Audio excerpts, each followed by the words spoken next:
소리를 어디에 맞추냐면 소리라는 자체를 어디에 맞춰야 되냐면 내가 타고난 기운 선천운에 맞춰야 돼요.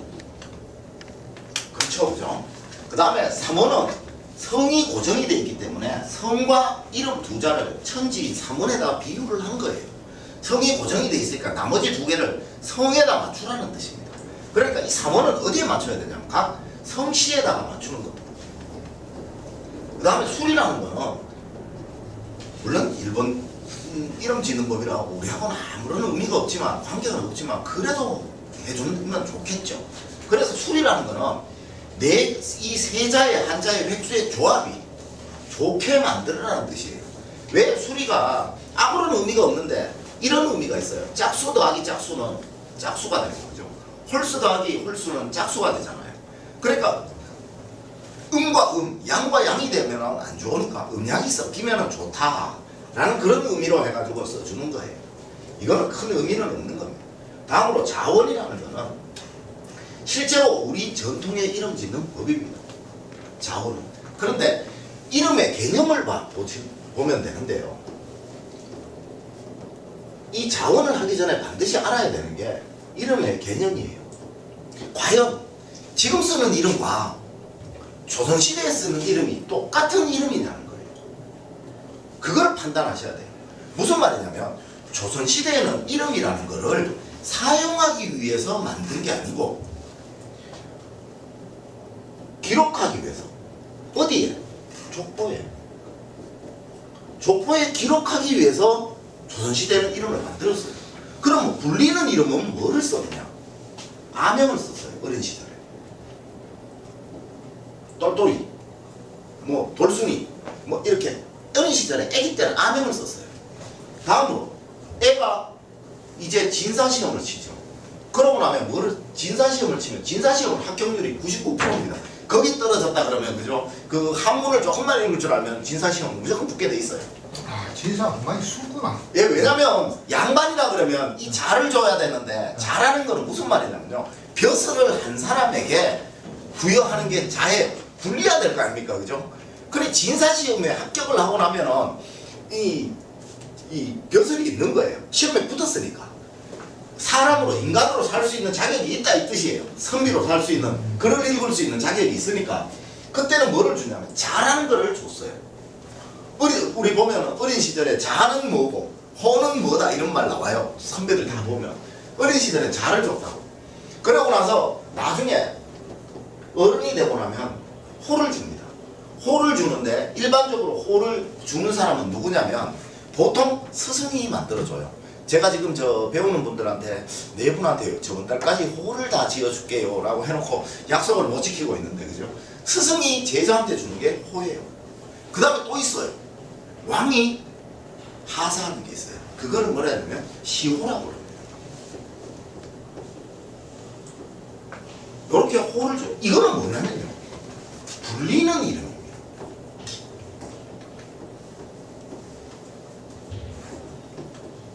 이거는 기록용 이름이에요. 그러니까 기록용 이름은 예전에 조선시대에는 부모와 아버지를 제외하고 그 조상들을 제외하고는 또 왕을 제외하고는 절대로 이름을 부르는 법이 없었어요. 굉장히 큰 욕입니다. 친구들이 만약에 제 이름이 조선시대 정제였는데 정제야 라고 불러버리면 그거는 나라 집안이 뒤집어질 일입니다. 굉장히 큰 욕이에요. 절대로 부르기 위한 게 아니었어요. 그래서 이름은 부르지 못한다라는 게 지금 여러분들이 인터넷 검색해보면 나와요. 이거는 기록용입니다. 자, 기록용에는 어떻게 돼 있어서 제가 자원이라는 걸 하냐면요. 기록에는 뭐가 있냐면 뭐가 있어요? 돌림자라는 게 있어요. 학력. 예, 학년. 자, 돌림자를 어떻게 구성을 하게 되냐면요. 돌림자를 구성하는 법은 이렇게 됩니다. 자, 일대가 가운데 글자예요. 이름이 두 자잖아, 그죠? 요렇게 나눌게. 일대가, 이거는 그냥 보시면 돼요. 안 적어도 되고 쉽게 이렇게 보세요. 굉장히 쉽습니다. 여기에 나무 목자가 들어가는 한자를 일대가 썼어요. 가운데 자예요. 그럼 D자는 아무 자나 쓰면 돼요. 그러면 이대는 그랬다. 어디 쓰냐면 여기 쓰는 게 아니고 여기 D자에 써요. 뭐를 쓰냐면 불한자가 들어가는 자를 써요. 한자로. 뭐 열자, 태자 뭐 이런 거 그죠? 그 다음에 3대는 어디 쓰냐면 또 가운데다 써요. 한결을 이렇게 만들어요. 가운데 뭐 흑토자가 들어가는 자, 뭐 별교자, 그죠? 이런 자들을 써요. 원자, 책받침 들어가는 거 그죠? 이런 자를 가운데다 씁니다. 자, 4대는 그럼 뭐 쓰겠어요? D자에다가 쇠금자가 들어가는 한자를 써요. 종자, 쇠북종자. 그래서 종자가 굉장히 많은 이유가 이거예요. 그럼 5대는 가운데다가 다시 숫자가 들어가는 자를 써요. 뭐 물원자를 쓰든가 뭐 물숫자 들어가는 거 그죠? 그 한자가 오늘 제가 저 자원에서 뒤에 가르쳐 드리겠지만 한자 그런 자를 써요. 예를 들어서 위에다가 뭐 길영자를 썼다.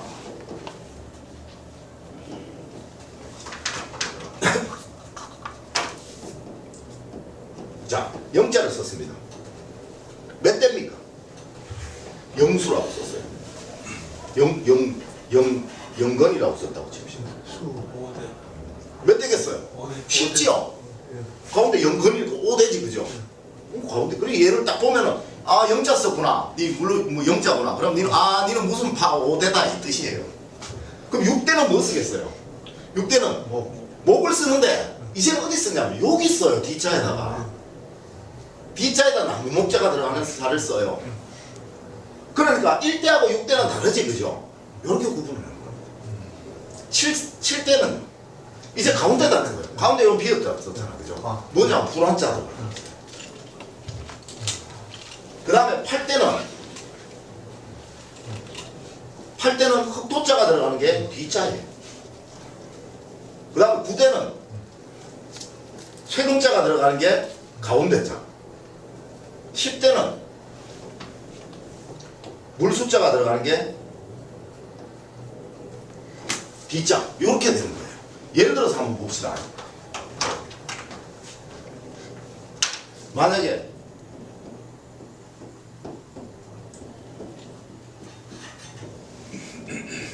건우라고 지었어요.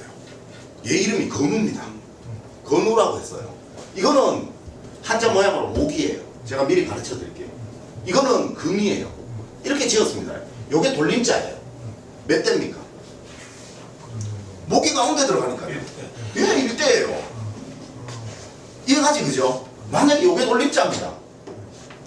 몇 대입니까? 이건 금이라고 그랬죠 그죠? 4대. 예, 쉽죠? 요렇게 구분을 한 겁니다. 이래서 이걸 뭐라 그랬냐면 문중간에 이렇게 서열을 알아야 돼요. 왜? 조선시대에는 시족 간에 뭉쳐서 살거든요. 안동김씨 그럼 안동김씨는 안동거 뭐 금방에 막 무수하게 살아요. 그런데 그 사람들이 예를 들어 어떤 사람은 A라는 사람은 자식을 10살에 낳고 어떤 사람은 자식을 40살에 낳았어요. 그러면 A라는 사람의 자식이 커갖고 아 낳을 때까지 40이 난 사람하고 같이 태어나겠지 그죠? 뭐 A라는 사람이 10살에 알을 낳았어요. 형제인데 B라는 형제는 동생은 40살에 알을 낳았어요. 그렇다면 A라는 사람의 자식은 이 사람이 아 낳을 때 하면 몇 살입니까? 30살이잖아 그죠? 그래 이게 한 번이면 괜찮은데 몇 번이 겹쳐갖고 막 내려가다 보면 나중에 가면은 나이로 가갖고는 그죠? 할아버지들이 천지입니다. 어떤 일이 있었냐면요. 제가 효성병원에 가서 강연을 하는데 옆방이에요. 바로 옆방. 경주이 씨가 경주이 씨 무슨 판지는 뭐 제가 모르겠는데 충무는 무슨 파라 그래요. 기억이 나는 것 같아요. 아기가 둘이 태어났는데 이 앞방의 할아버지가 한결로 따지니까 요 태어난 애한테 손자예요. 이 앞방의 할아버지가 이 방에 태어난 아기한테 손자예요. 손자. 그래 돼버리는 거예요. 한결이. 왜냐면 이쪽은 빨리 낳고 이쪽은 늦게 낳았으니까 그죠? 그런 일이 벌어져 버립니다. 그러니까 그걸 구분하기 위해서 뭐를 만들었냐면 이런 한결을 만들었어요. 전 세계적으로 이 한결이 있는 나라는 우리나라가 유일합니다.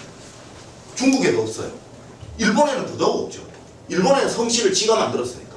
우리는 결혼할 때 되면 양쪽에 뭐를 딱 해가지고 어떻게 해가지고 저렇게 해가지고 실을 딱 올리고 들이 문지방에 구멍 뚫러가면서 그죠? 막 지키봐가면서 그래갖고 애를 가지게 되지 그죠? 그러니까 이게 반드시 필요했던 거예요. 전 세계적으로 유일하게 돌림자가 있는 나라는 우리나라입니다. 자, 그럼 돌림자라는 게 어떻게 만들어졌나 보세요. 목화토금수 오행이잖아요. 목화토금수 오행이죠. 그러니까 우리 조선시대는, 고려시대는 이 항렬이 없습니다. 조선시대 이후에 항렬이 생겼거든요. 경국대전 이후부터 생기기 시작했습니다. 제가 늘 말씀드렸지만요. 우리의 오행학의 역사는 시발이 어디서부터 나오냐면 조선 경국정부터 나와요. 조선 경국정이라는 경국정은 뭐냐면 쉽게 지금으로 말하면 헌법이에요. 법전이에요. 법전. 이런 사람이 있을 때는 이런, 뭐 예를 들어서 쌀을 몇 대 훔쳤으면 태형을 몇 대 때리고, 그 다음에 저 관아에서 가고 관찰사에 기대기를 때렸으면 옥에다 며칠 잠그고 하는 그 법전이 딱 법으로 율령으로 반포된 법전이거든요. 그 법전, 이 조선 경국전이 최초로 만들어진 시기가 조선시대고요. 이거를 만든 사람이 누구냐면 여러분들한테 제가 항상 말씀드리지만 정도전이라는 사람입니다. 조선 경국전은 정도전이 만들었어요. 그런데 이 조선 경국전은 정도전이 만들었는데 여기에 기초적인 내용을 다 썼는데 좀 미흡했죠. 그래서 조선, 태종, 그 다음에 뭐 세종 쭉 내려가서 언제 성종 때, 조선시대 초기에 가장 문화가 융성했던 왕이 성종입니다. 이 성종 때가 가장 문화적으로 학문적으로 번창했을 때예요. 그래서 이때 뭐를 만드냐면요, 경국대전이라는 완성된 법전을 만들어요. 이때부터 이게 만들어지기 시작을 했지만 이때 확실히 제정이 되었어요. 그래서 이런 법칙에 의해서 항렬을 만든다라고 해요. 근데 지금도 간혹 보면요, 이 법칙을 모르고 우리 애도 불화찼는데 나도 불화찼습니다, 이런 사람이 있어요. 저게 큰 문제인 것 같아요. 예, 지금 우리 대정부 정리하다 보면 저도 왜 어떤 경우에 이걸 제가 보냐면요, 이런 경우에요. 대정부 정리를 해야 되는데 이름을 항렬을 몰라갖고 왜 옛날에 우리 조선 후기 때 돼가지고 그죠, 노비들을 돈 받고 막 풀어줬잖아요. 조선 후기 때 되고 노비 임진왜란 이후에 풀어준 건 그래도 정리가 됐어요. 그 사람들 나름대로 정리를 했거든. 그러니까 표가 안 나는데 언제 이 대원군대 당백전 받고 발행하고 그죠, 그 다음에 뭐 세속청 발행하고 막 이러면서 이후에 노비를 다 풀어주면서요, 이 노비들이 나름대로 돈 좀 있고 이러니까 그죠, 족보를 만들어야 되는데 모르는 거야 이거를. 그러다 보니까 막 섞여 부르기도 했고, 특히 일제시대 때 돼가지고 36년이라는 단정 기간이 있다 보니까 이 원칙이 지워진 사람들이 굉장히 많아요. 그래서 이제 이름을 우리 가족이 족보에 없는 기록이 안 돼 있는 사람들 많아요. 그래 그 사람들이 한 번씩 전화가 와요. 우리 위에 할아버지부터 해가지고 내 밑에 애까지 지금 족보에 이름을 올려야 되는데 족보에 올릴 이름을 좀 만들어주세요 라고 하는 분, 만들기 쉬운 게 족보형 이름입니다. 제가 아까도 말씀드렸지만 자원오행으로 이름 지면요 1분이면 짓습니다. 저는 족보형 이름, 그래서 이거 굉장히 만들기 쉬워요. 근데 지금 족보에도 우리는 무지 좀 큰데요. 그래도 어느 때부터 족보에도 지금 그게 없어요. 그래, 원래 딱 보면 있어. 찾아봤는데 대정부에 보면은 기록은 딱 돼 있어요. 그 기록은 돼 있는데 그거를 지나면서 안 지켰다는 거예요. 요즘 무시하고 싶지 않습니까? 그러니까 제가 이거 말씀드리는 이유가 족보형 이름을 그래서 따로 만들어요. 대부분의 사람들이. 남자들이 태어나면 족보형 이름을 따로 만들고, 그 다음에 이제 여자가 태어나면 그냥 이름을 만들고 이렇게 하거든요. 그리고 자기한테 제일 좋은 이름은 만들어서 호적에 올려서 쓰고 해요. 그런데 이거를 이렇게, 우선 제가 요것만 설명 먼저 드릴게요. 이렇게 오행을 썼다는 자체가 오행학이 있었다는 소리죠.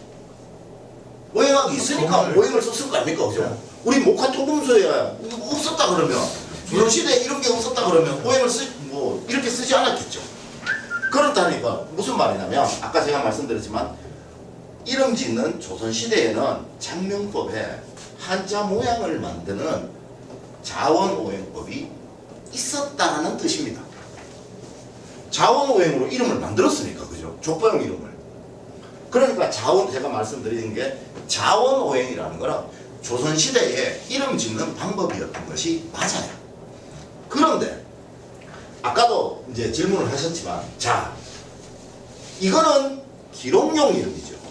기록하기 위한. 아까 호, 자, 아명. 자, 제가 한 개 질문할게요. 저 임진왜란 왜군을 해전에서 아주 대파하고 큰 공을 세우고 지금 저 광화문에 칼 들고 서 있는 분이 성함이 어떻게 되시죠? 이순신이라고. 예, 그분 혹시 호가 뭔지 아십니까? 들은 것 같은데 그때 생각이 안 나. 예, 거의 100이면 100 다 충무공이에요. 그 말은 못해요. 얼마 전에 그러니까 선생님 말씀 대부분의 분들은 다 충무공이라고 그래요. 교수님 말씀하셨네요. 여해. 얘기하셨는데 예. 여해예요, 여해. 이걸 불렀던 거예요. 그러니까 유성영 선생님이나 그 동도들, 친구들은 다 누구라고 뭐라고? 여해. 여해 이래 부르지. 순신아 이래 부르면 큰일 나는 겁니다. 그러니까 순신은 뭐예요? 기록용 이름. 불리는 이름. 조선시대는 이렇게 돼 있었어요. 그런데 지금은 어떻게 돼 있어요? 같잖아요. 이름을 예를 들어서 이정재라고 이름을 짓는다 그러면 쓸 때도 이정재로 쓰고 부를 때도 이정재라고 부르죠. 저한테 누가 이정재라고 부르지 저한테 어이 죽계 선생님 이렇게 부르는 분이 없어요. 제 호가 저희 아버님이 주감이고 아버님이 저한테 죽계라고 해갖고 지어주셨어요. 이건 무슨 말이냐면 죽는다 해서 죽계가 아니고 우리나라에서 가장 큰 선비가 살았던 그 선비촌이라는 곳이 있어요. 제 아버님이 선비촌에 초대 저거였는데 선비촌이라는 게 어디 있냐면 경북 영주 풍기에 가면 있어요. 수능에 가면 선비촌이 있는데 거기가 왜 선비촌이 되냐면 단종 보기 사건이 일어난 곳이에요. 금성대군이 거기 와서 있으면서 단종 보기 사건을 일으킵니다. 그 세조가 거기에 있던 모든 선비들을 거기에 연루된 모든 선비들을 다 죽이려고 해요. 그래서 거기에 있는 선비들이 다 죽으면서 거기 가면은 무슨 말, 청다리라는 다리가 있어요. 요 청다리 밑에 흐르는 개천이 죽개천입니다. 무슨 말이냐면 이 죽개천이 여러분들 혹시 그 소리 들어봤죠? 애들 왜 태어나면 왜 네 다리 밑에 죽었다 소리, 다리 밑에서 주워왔다 소리 들어보셨죠? 그죠? 그 다리 밑에가 이다리입니다. 청다리. 왜냐하면 이 청다리 밑에서 모든 어른들은 다 죽어버리니까 애들이 무수하게 많았죠. 그게 선비들의 자식들. 그러니까 불쌍하니까 동네 사람들이 가서 하나씩 데려가 버린 거예요. 데려가서 길렀어요. 그 선비 자식들을. 왜 꼿꼿한 선비의 기상을 말하니까 죽어도 자기들은 뜻을 안 바꾸고 거기서 다 죽었어요. 그래서 지금도 여기 청다리에 가면요 동네 이름이 신기해요. 피장, 피중, 피끝 이래 돼 있어요. 무슨 말이냐면 개천에서 피가 흐르기 시작해서 영주쯤 가면 한 5km 넘어요. 한 10km 가까이 되는데 가면 피끝 마을이 있어요. 피가 그까지 흘렀다고. 그래서 피끝 마을이 있는데 여기에 있는 요 흐르는 요게 이제 선비의 기상을 말한다 해서 죽개천이라 그러고요. 여기 가면 뭐가 있냐면 소수서원이 있어요. 소수서원이 있고 요 뒤편으로 보면은 지금 선비촌 거기 보건공사에서 선비촌이 있어요. 요런 마음으로 살으라 해서 제 호를 이렇게 지어줬는데요. 저한테 지금까지 호 부르는 사람 하나도 없었어요. 다 이름 부르는데 하물며 저한테 배우는 사람들도 이름 부르고 저희 뭐 아버지도 저한테 호 불러줘놓고 뭐 똑하면 전화하고 청재야 그랬는데 그건 뭐라 합니까? 그죠? 그래 요즘은 이게 불리는 거 기록용 이름 두 가지 다 동시에 쓰는 거잖아. 그죠? 그러다 보니까 자원만 맞춰서 되는 게 아니고 소리도 맞춰야 된다라는 뜻입니다. 그래서 아까 말씀드렸지만 이렇게 되는 겁니다. 어떻게? 첫 번째, 타고난 기운을 밝혀요. 이게 뭐냐? 선천운이니까. 선천운이라는 건 이 사람이 태어나는 순간에 있었던 저 밖에 자연의 기운입니다. 오늘 덥죠? 오늘 태어난 애들은요 성격이 뜨거워요. 급해요. 왜? 자연이 그렇게 만들어요. 지금 오늘 여름 되면요, 자 우리 왜 이렇게 여름 되면 사람들이 해수욕장 같은 데 놀러 가죠. 해수욕장 가면요 뭐 이렇게 하나만 싸우고 그 제일 붐비는 데가 어디냐면 해운대 해수욕장 파주소가 제일 붐비요. 정신없어요. 그 사람들 방송 맨날 나오는데 보면. 그죠? 왜냐하면 여름 되면 사람들이 급해져 버려요.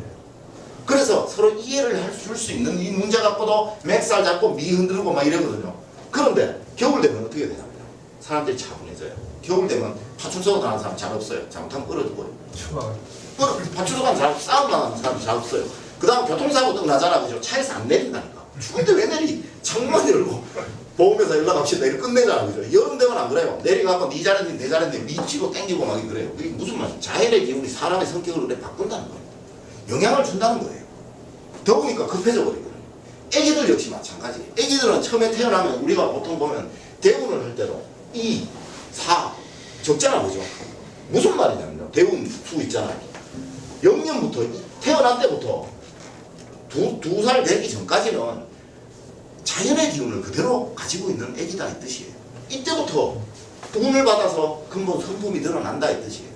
그러면 이 선천운이 애기가 태어날 때 있었던 자연의 기운, 즉 우리가 보통 말하는 사주라고 얘기를 한다면 이 사주에 맞게 이제 이름을 지어줘야 되는 거예요. 예를 들어 선천운은 이런 모습인데 동그란 모습인데 약간 삐뚤어졌어요. 그럼 후천운은 그 삐뚤어진 것만큼 차력을 갖고 와서 붙여줘야 될 거 아닙니까? 그래서 사람들 거의 대부분의 우리나라 제가 이번에 사이트 보면 참 모든 곳 어느 하나로 틀린 데 보세요. 천이면 천, 만이면 만, 모든 것이요.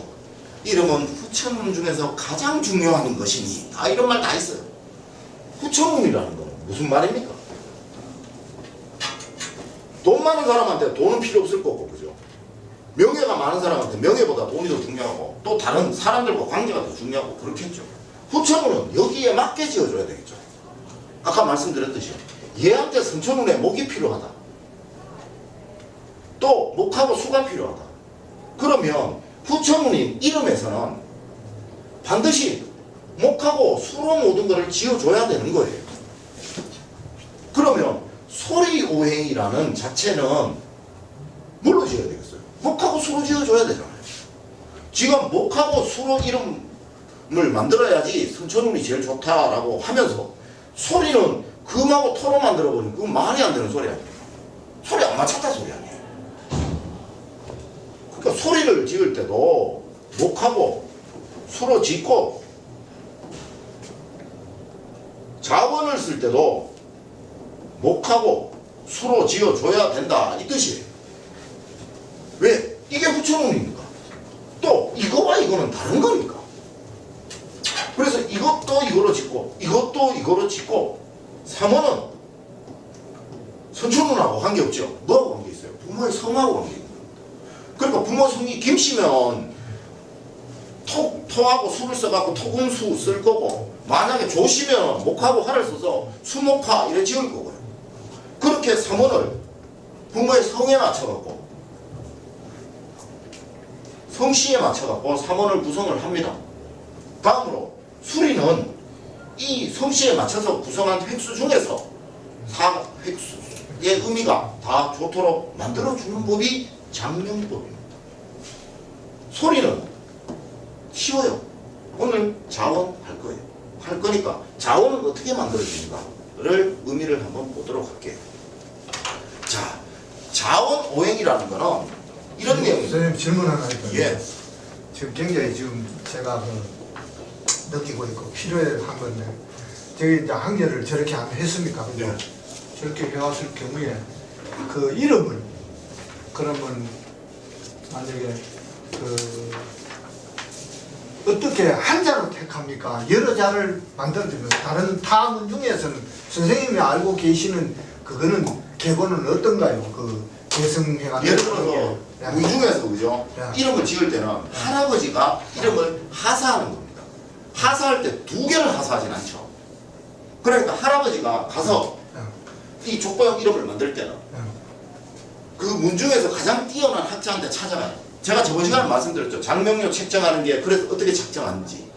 그 문 중에서 가장 뛰어난 분한테 찾아가요. 찾아갈 때 뭐를 들고 찾아가냐면 쌀을 한 성을 짊어지고 갑니다.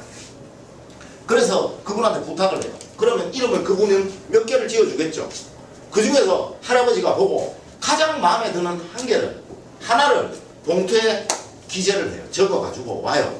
와가지고 언제 30일째 되는 날 태어나고 나서 30일째 되는 날 그 애기와 부모와 그 다음에 할아버지가 어디에 위패를 모셔놓은 사당들 다 있죠. 집안에, 그죠? 거기 가서 신고를 합니다. 누구의 아들 뭐 장남 또는 차남 뭐 몇남이 요번에 태어났습니다. 그래서 이름은 요렇게 하기로 했습니다 라고 하고 절을 해요. 그러고 나서 그 이름 봉투를 부모한테 줘요. 한 개가 들어있습니다. 이름 한 개. 예를 들어서 뭐 그거 한번 저거 하니까 이정재라고 지었다고 칩시다. 저 같은 경우는 뭐 이정재라고 지었다 칩시다. 그러면 이 이름을 봉투에 적은 이름을 부모한테 줘요. 그러면 이 이름을 부모는 그대로 간직하고 있어요. 그대로 간직하는데 어디에? 그 봉투째로 그대로 간직하고 있어요. 그 봉투를 어디다 넣냐면 함에다가 집어넣어서 그대로 이불 밑에다 넣어가지고 보관을 합니다. 그 보관을 한 거를 우리가 뭐라 그러냐? 사주단자라고 합니다. 사주를 다 적어놓고 이름 적어놓고 부모들 다 적어놓습니다. 그래서 보관을 해요. 얘 이름은 뭘세? 누가 뭐라 그러면 얘가 이름이 뭘세? 그러니까 우리 집안에 몇 대세? 라고 몇 대라네? 라고 옆에 사람들한테 얘기하겠죠. 뭐 제사라든가 뭐 이렇게 오면 그죠. 그때만 말을 하는 거예요. 이름을. 그러니까 집안에 내보다 더 큰 어른들만 얘 이름이 그러니까 무슨 자를 썼구나 라고 하니까 얘는 몇 대구나 하고 구분을 하는 겁니다. 우리는 학년이 같으면은 엄청 많거든요. 그러니까. 200명 돼도 똑같은 영화 영자 처음 쓰는데. 그러니까요. 그래 영어 영자를 제 보통 생각에는 학렬이 한자가 있는 게 있고 예. 보통 학렬이 한 개가 있는 게 있고 두 개, 세 개씩 다 있어요. 예를 들어서 이래요. 나무 목자를 쓴다 그러면 그죠? 나무 목자를 쓴다 그러면 어느 집안이든지 뭐 예를 들어 나무 목자 써갖고 규자 뭐 힘을 식자 이 한자만 있는 게 아니고요. 또 있어요. 뭐 나무 목자 들어가는 풀초자 들어가는 걸 쓴다든가 뭐 나무 목자 들어가는 또 뭐 있을까요? 뭐 동자 들어가는 거 이자나 이자 중에서 아무자나 부모가 원하는 대로 해갖고 쓰는데요. 그렇게. 그러니까 한계를 한자가 있는 게 아니고 이름은 한 개를 받아오지만 한계는 한 개가 있는 게 아니고 보통 적으면은 3개, 많은 거는 5개씩 있어요. 이 중에서 네가 원하는 이름을 만들면 돼요. 그러니까 단지 뭐 그거를 어떻게 구분하냐면 그러니까 어떤 사람은 식자를 쓰는 사람들 있을 거고 어떤 사람은 뭐 식충이, 동충이 똑같은 학렬입니다. 그러니까 나무 목자가 들어갔으니까 목자 학렬이니까 우리는 예를 들어서 1대구나 똑같은 겁니다. 그런데 얘기 이렇게 뒤집어 보면 다르죠. 충동이 해버리면 다르지 그죠. 그 너무 이름이 다 틀려가지고 학렬은 나중에서 이제 정해줬으면 그런 생각이 문중에 정해져 놨어요. 대종보에 보면은 문중에 대종보에 들어가시면은 오늘 가시면 한번 보세요. 대종보에 들어가면 몇 대, 뭐 예를 들어 39대는 불화자를 써갖고 열자를 쓴다. 그 다음에 앞에 불화자를 써서 병자를 쓴다. 뭐 불화자를 써갖고 뭐 다른 자를 뭐 어떤 자를 쓴다. 준자를 쓴다. 뭐 이렇게 이 중에서 아무 자나 쓰면 돼요. 그러니까 이걸 딱 보고 나면 이제 모양만 보면 되잖아요. 이것도 불화니까 이것도 불화니까 이것도 불화니까 가운데 자 들어갔으니까 전부 우리는 같은 학렬이구나 라고 보면 돼요. 지금 이제 전부 후손들이 뭐 이름도 옛날에는 비슷하니까 한자만 아는 거 되니까 쉽게 다 알아지고 있는데 지금은 누가 누군지 모르거든요. 그러니까 이 학렬을 그 모양을 모른다. 예, 체계화 해가지고 아니 이게 다 체계화 돼 있는데 그러니까 무슨 맞죠. 말이냐면 체계화는 다 돼 있는데 우리가 이 이름을 알죠. 모양을 몰라버리니까 모르는 거예요. 후대 지금 모르겠어요. 탐문 중에도 물어보니까 뭐 아는 사람 없어요 지금. 그러니까 이 모양을 몰라서 좋은 그게 언제 이게 단절이 되냐면 일제 때 단절이 됐어요. 그러다 보니까 한자가 일제 이후에 돼갖고 모양에 관해서 개념들을 잘 모르니까 옛날에는 개념을 확실히 알았거든요. 근데 지금은 이 모양을 모르니까 그러면 모양부터 먼저 볼게요. 지금 오늘 한번 볼게요. 뭐 어떤 거냐면 목이라는 거는 나무 목자, 초목에 관계되는 자가 목자 한자입니다. 그런데 이거 어질 인자입니다. 어질 인자죠. 자, 그럼 어질 인자는 이건 목이 아니죠. 나무 목자가 한자가 관계가 한 개도 없죠. 여기 보면 목자가 뭐 있냐면 자 보세요. 대자.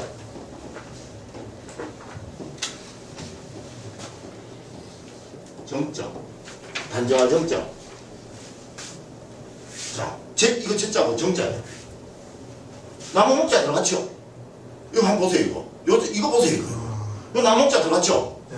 이거 나무 목자 들어갔죠? 예. 그러니까 목이에요. 쉽죠, 이거는? 예. 모양 갖고 하는 거예요. 예. 그럼 이건 뭘까요? 그러니까 이 오행을 몰라버리면 못하는 거예요. 자, 이건 무슨 뜻입니까? 뜻이 어질다라는 뜻이죠. 어질다는 우리 오행과 구분할 때 인의예지신 할 때 어질 인자는 목의 마음은 어짐입니다 라고 했죠. 그러니까 이게 뭐예요? 목이에요. 이거를 알아야 되는 거예요. 그 다음에 또 있어요. 동자. 나무목은 아니지, 그죠? 동자 너희 보이 나무. 이거 나무 목자가 없긴 한데 떨어져 있으니까 아니죠. 그런데 왜 그러냐면요. 우리 동서남북 할 때, 사방할 때 동자는 동쪽을 말하고 푸른색을 말하고 목을 말한다 그랬죠. 그러니까 이게 목인 거예요. 그러면 안 먹을 때. 이건 뭔지 압니까? 남역 남자예요. 그럼 남자는 그 방향으로 어디입니까? 남쪽이죠. 남쪽은 여름을 말하고 오행으로는 화를 말하죠. 그럼 이거 화예요. 올라가오시오. 불화자 없잖아요. 그렇지, 그죠? 그 다음에 하도 맨날 한자를 쓰다 보니까 헷갈려. 자, 황자입니다. 황자예요, 황자. 자, 황자는 노라니까 톤이. 그렇죠, 그렇죠. 그거예요. 쉽지요? 노라니까 톤이. 그래서 노란색이니까 노란색이잖아요. 황색, 토죠. 그러면요, 거기 나와 있는데 백색, 흰백자예요. 금이에요. 흰색이니까 금이에요. 이해가시지, 그죠? 그래서 이 자원에는 한자의 모양을 보고 말하는 것들이 있어요. 거기 앞에 나와 있듯이, 그죠? 유자 밑에 보면, 부드러울 유자 밑에 보면은 나무 목자가 있죠. 그러니까 목이에요. 그 다음에 D자, U자 앞에 보니까 나무 목자가 있죠. 그러니까 이제 목이에요. 그 다음에 Z자, 요거도요. 이 가운데 보니까 나무 목자가 있죠. 그래서 목입니다. 그 다음에 옆에 보니까 요 신자, 요거도 보니까 앞에 보면 목이 있죠. 그 다음에 뒤에 정자, 단정할 정자도 뒤에 보니까 목이 있지, 그죠? 그래서 목입니다. 그 다음 화자를 한번 볼게요. 화자는 비록 앞에 목이 있지만 위에 불화가 두 개 하늘에 떠 있지, 그죠? 그게 화예요. 그 다음에 현자, 앞에 보면 불화자가 있죠. 그래서 화입니다. 그 다음에 빛날 찬자, 앞에 보니까 불화자가 있죠. 그래서 화예요. 그 다음에 이게 민자인데요. 민자는 이거 온화할 민자거든요. 자, 해는 뜨겁잖아요. 해는 뜨거우니까 뜨거운 거는 불이죠. 그래서 화예요. 그래 날일자 들어가는 거는 다 화입니다. 온화할 민자 화죠. 그 밑에 그 앞에도 보니까 영자 있는데요. 영화 영자 있는데 보니까 앞에 날일자 붙었죠. 그러니까 날일자니까 해잖아요. 해 뜨거움입니다. 이게 어디서부터 만들어지냐면 하늘을 저 해를 딱 보고 해를 딱 봤는데 거기도 기준이 안 있겠나 이렇게 만들어졌어요. 상형 문자인데, 그죠? 이거를 갖고 쓰다 보니까 이래 되고 쓰다 보니까 이래 되고 쓰다 보니까 이래 된 거예요. 그래서 날일자가 붙는 거는 다 화가 되는 거예요. 그 밑에 토자 한번 보세요. 이거는 흑토자가 한 개도 없는데 뭘 원자입니다. 근데 책받침 있죠? 이 책받침이 토입니다. 요거하고 헷갈리는 게요. 잘 보세요. 이거는 책받침이라서 토거든요. 이거는 민머리 책받침이라 해서 이거는 목입니다. 요자가 요래 갖고 이거 때문에요. 잘 모르는 경우가 간혹 보면 어떤 자냐면 이 자가 두 개가 나오는 게 무슨 자냐면요. 이 자와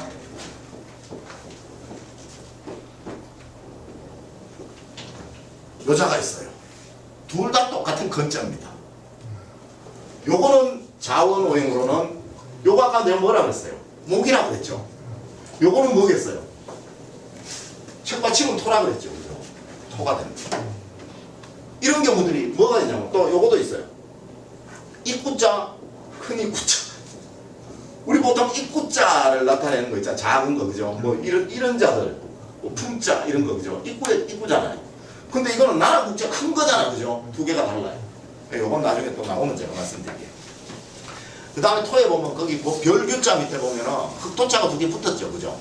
그래서 이자는 토입니다. 그 다음에 지자도 보니까 앞에 토가 붙었고, 그죠? 그 다음에 균자도 보니까 앞에 토가 붙었죠. 그 다음에 고개 영자인데 위에 보니까 매산자, 토를 산은 토로 돼 흙으로 돼 있잖아, 그죠? 불모 지고 있지, 그죠? 그러니까 토입니다. 그 땅 뭐 이런 것들을 말하는 건 다 토입니다. 마을, 고을, 제가 전에 말씀 정시 이거 고을 읍자라 그랬잖아, 그죠? 네. 그러니까 고을은 마을은 흙이 모여갖고 마을이 된 거 아닙니까? 그러니까 토다 이 뜻이. 그 다음에 금은 보면요, 세금자 들어가는 거예요. 거기 보면 돈, 은자, 은자 앞에 세금자 있죠, 그죠? 그 다음에 돈, 진짜 보니까 앞에 돈, 세금자 있죠. 그 다음 이게 종자예요, 종자. 종자 보니까 앞에 세금자 있죠. 그 다음에 제일 진짜 많이 나오는 자가 이자예요. 꼭 이자는 알아놓으셔야 돼요.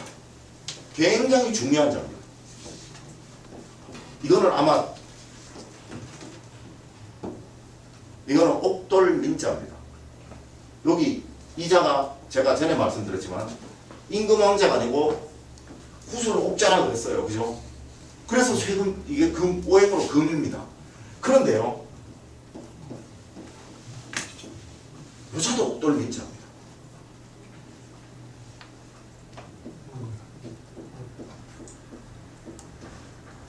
여자도 옥돌민자입니다. 석자, 세자가 다 옥돌민자예요. 또 있어요. 여자도 옥돌민자. 그런데요, 이자는 구분을 안 둡니다. 그런데 이 세자를 쓰는 거는 명백하게 구분을 둡니다. 반드시 이거는 구분을 해서 써요. 근데 요즘 보면 막 이런 모르니까 그냥 막 써버리는데 절대 그냥 안 씁니다. 이거 우리 한학을 아는 사람들은 이거 갖고 함부로 쓰면요, 에이구 무식하게 이런 거 어디서 따로진다고 대만 뭐라 그래요. 자, 뒤에 이자는 똑같은 옥돌민자 9획 10획입니다. 뒤에 이자는 뭐가 붙었어요? 그럴 문자가 붙었죠. 그래서 학자 집안에서 쓰는 자입니다. 학자 집안, 우리 집안이 학문을 대대로 숭상하는 집안이었다라고 하면 민자 쓸 때 이자 써야 됩니다. 그 다음 이자는 뭐 붙었어요? 돌석자 붙었죠? 아니요, 옛날에는 싸울 때도 돌 던져 싸우잖아요. 돌 갖고 싸우잖아요. 옛날 돌 갖고 싸웠죠, 그죠? 그러니까 이건 무가들이에요. 무인들입니다.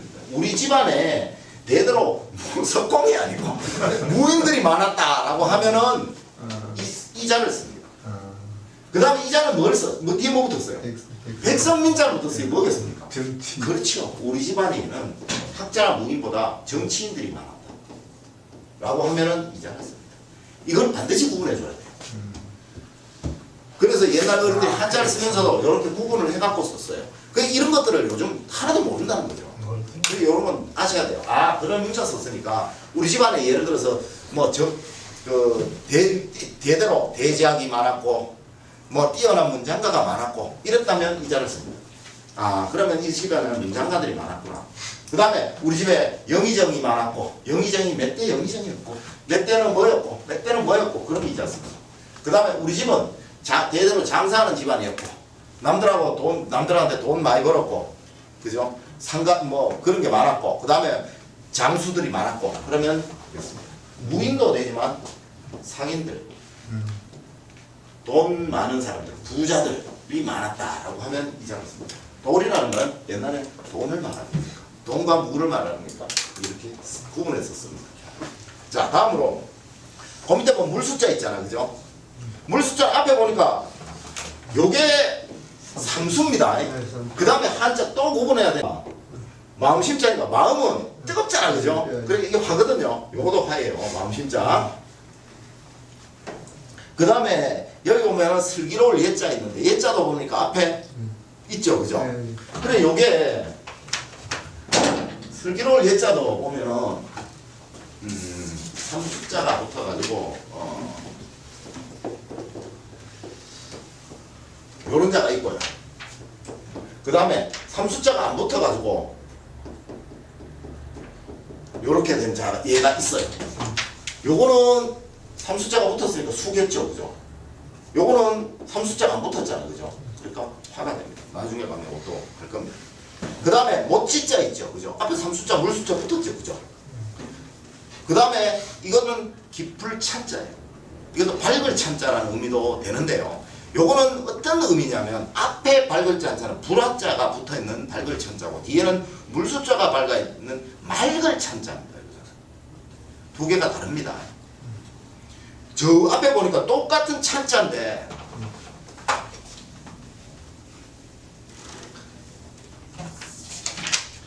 그래서 찬자 한 개만 알아면요 이름 짓기 정말 쉬워요.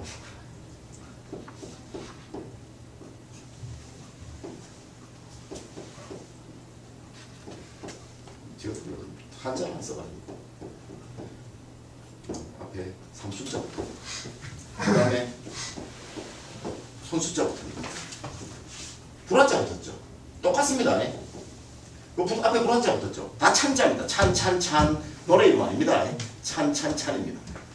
이거는 밝을 찬자 불화.